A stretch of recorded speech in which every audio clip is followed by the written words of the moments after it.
the darkest periods of my life. A lot of the songs that that are on my first album, you know, my musical sensibilities, a lot of this stuff was developed, you know, in my addiction, you know.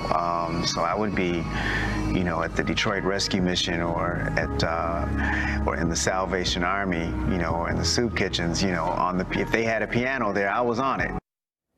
That's a clip from this week's Uncensored episode featuring R&B soul singer Kim, known for hits songs like I Can't Stop Loving You, Love Calls, and Share My World, Share My Life.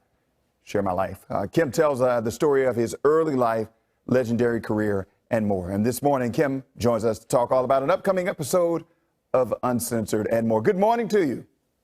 Good morning, sir. How are you? I can't complain. You're looking good in that hat. I like the style. Thank you. We had to represent. Yeah, I understand. So tell me about, you're still going strong with your music. So tell me about why you decided to do an Uncensored. You know, really, anytime that I'm given an opportunity to share my experience, strength, and hope with someone through my platform, dude, I seize upon it. You know, I think that it's important to carry a message of love, of strength, of overcoming, and help lift people up. And you talked about overcoming in the clip, and I've seen the commercial for your upcoming Uncensored. You talked about the darkest period. You talked about addiction. You talked about being in the soup kitchen. You've been very open about the things that you've been through.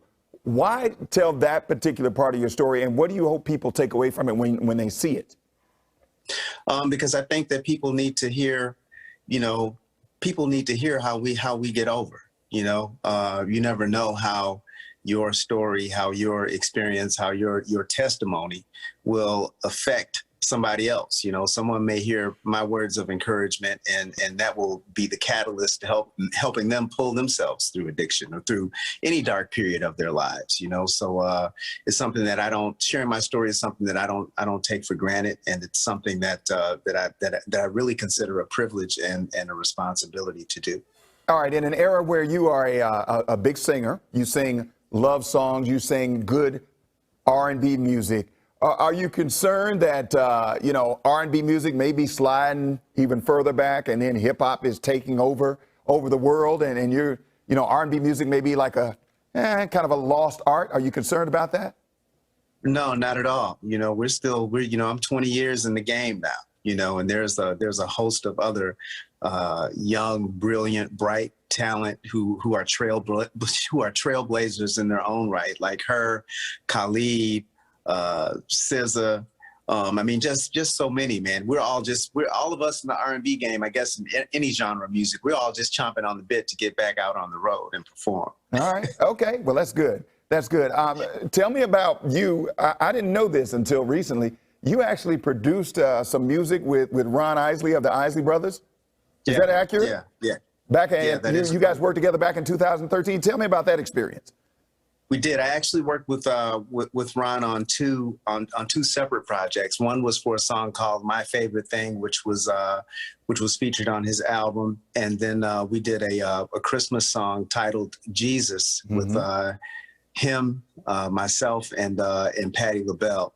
You know, Ron is my friend. You know, and he's someone that I've looked up to all of my life musically, and truly a national, a global treasure when it comes to the R&B game, and beyond, right? Because they started in the 50s, 60s, you know, with Shout. You know what I'm saying? So right, Fight the Power, you know, the whole 9 yards. I keep talking about Fight the Power. That's my favorite song. So yeah, you know, that's my man. Yeah, real quick, Kim, you saw him on Versus with that white beard. He had the ladies going crazy, calling for everybody wants a grandpa now to be their man. What'd you think about that when you saw him on Versus rocking that white beard and that fur coat? That's your boy. So what'd you think? Ron is doing his thing, man. He's doing his thing. He's being true to himself, and you can't be mad at nobody being true to themselves. Okay. All right. Well, look, sir, I appreciate your time this morning. I can't wait to see you on a Versus. Maybe you'll rock you probably can't grow a white beard because you're still young, a young man. But I look forward to seeing you on a Versus one day, and you know, you entertaining the masses as well. So thank you for your time this morning. Appreciate it. It was my pleasure. Thank you for having me. God bless and stay safe. You do. God bless you too, and you stay safe as well. And just a reminder, you can catch Kim's episode of Uncensored premiering this Sunday on TV One. Check your local list.